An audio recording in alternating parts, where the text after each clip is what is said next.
What's up guys, it's a Forefront Gaming here, and this is another video for my channel. I know there hasn't been many videos lately. This is because I've been kind of busy doing other stuff, but I'll hopefully be doing quite a few more now, and also moving on to some new games as well, because although sort of Dawn of War and stuff like that is good and everything, it's good still variety of games. So I'm on Lord of the Rings Battle for Middle-earth 2, as you probably guessed by the game that I'm playing. Let me just adjust the microphone here, sorry. And I'm playing as the... Sorry, I'll just move this builder out of the way. I'm playing as Angmar, as I said I would in quite a few of the videos, but I didn't really get around to it in those videos because I was sort of doing other stuff and just sort of introducing Lord of the Rings Battle of Middle-earth 2, basically in terms of my channel and stuff. So I was just sort of, yeah, just introducing it. But I'll hopefully just be able to go through it a bit in this video. Just say what are the good points about it, what are the bad points, what they kind of, what Angmar sort of specialises in, what they're really good for, and things like that. And also, I'm going to go through this map because it's really, as you can see, there's a lot of trolls and wolves on this map. I'm just going to get my builder out before that troll decides to destroy it. This map's good in terms of it's not. Yeah, I knew that troll was going to attack. There it is, attacking. This map is good for some things, but not good for others. I'm gonna put a gate in here. No, I'm not. I'm gonna put a stone thrower there, just for defense mainly. Yeah, Angmar, I'd say the best units are their trolls, and also their ranges are pretty good once you've upgraded them with ice arrows, I think it's called. What they're not so good for is sort of like how sort of on every race on this game there'll be like each race has a sort of specialised unit that's actually really powerful. Like Mordor has the sort of Oliphants and things like that. Whereas sometimes I think on this game or on when playing as Angmar they don't have anything specifically sort of like massive and powerful. It's more sort of individual units. But yeah, I'm just gonna go through it. Basically, this map I think I'm playing on. If I just check this. I can't remember which map it is. I think it might be like Numenor or something like that. But basically, what I'm doing here is basically building up like a kind of perimeter, so the enemy can't just walk in. Because basically, I've played this map like before, and what happened is the enemy just because I was playing up against dwarves, and here they come. I was playing against dwarves, and they tend to just sort of come in. Just around the edges where you haven't really defended properly. Okay, you know what? They're not going to attack that builder, so I'm just going to start building the wall up. First, I'll put some watchtowers down to be able to fire arrows against the enemy, because obviously the arrow towers are actually really useful. I know it sometimes can seem right. Come on, attack. Draw masters aren't the best in terms of getting units. Their units are fairly sort of rudimentary and basic, and they're not even like massively powerful either. Right, I've got some treasure here that I can go and claim. But I shall now start building the wall here as well, because that's always a good idea. Yeah, so this map, the good thing about it is it's fairly sort of spaced out, so it's easy to kind of. Oh, this troll's just getting, well, destroyed.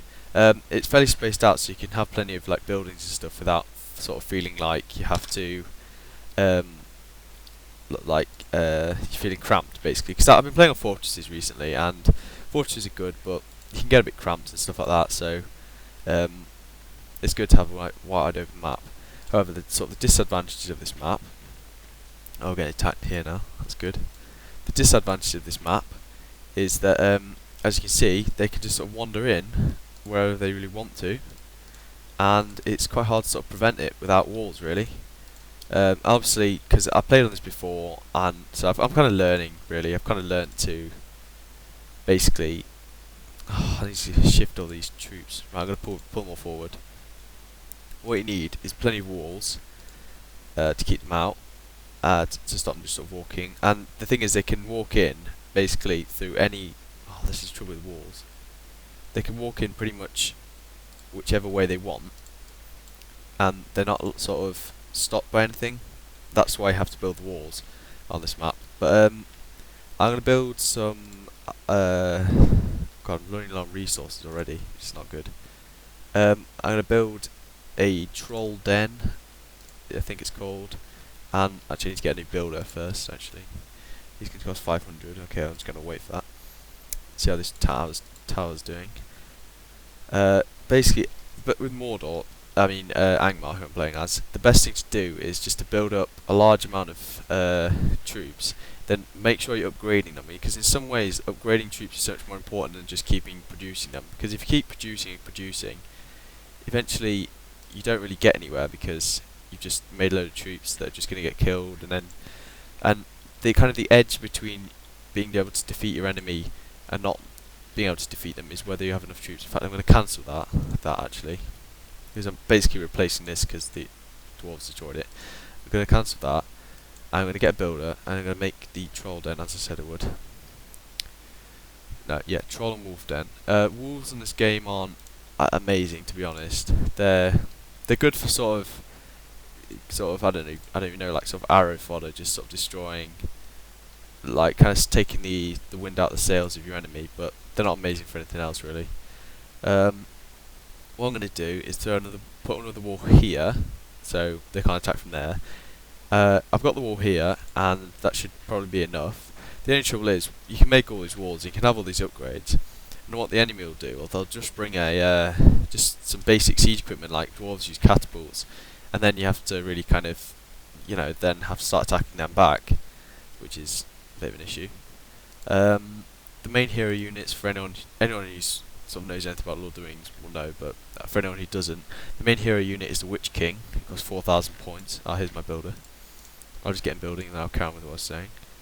I'm going to get him to build a wall here.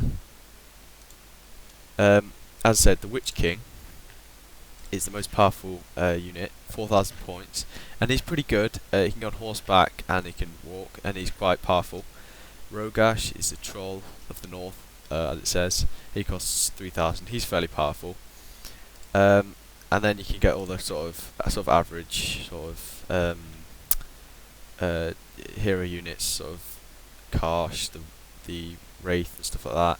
Morogmir. Yeah, sorry. A bit tired when I make these videos.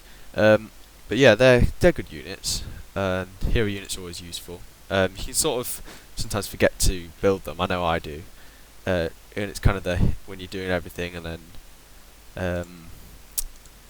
then you sort of forget to go back to your fortress and click the add heroes button. So if I don't any advice, it is good to get heroes. Never unless you've got like a ridiculous amount of points. Like whenever I play on Helm's Deep, I tend to just get every hero, plainly just like because I can, and it's just easier to do that. But when you're on something like this and your points are a bit scarce, I'd say get maybe 2 or 3 hero units, but make sure you have a decent army in order to be able to back it up. And I say that now, I have barely anything. So I'm going to get some Black Numenorians and probably some Dark Rangers as well,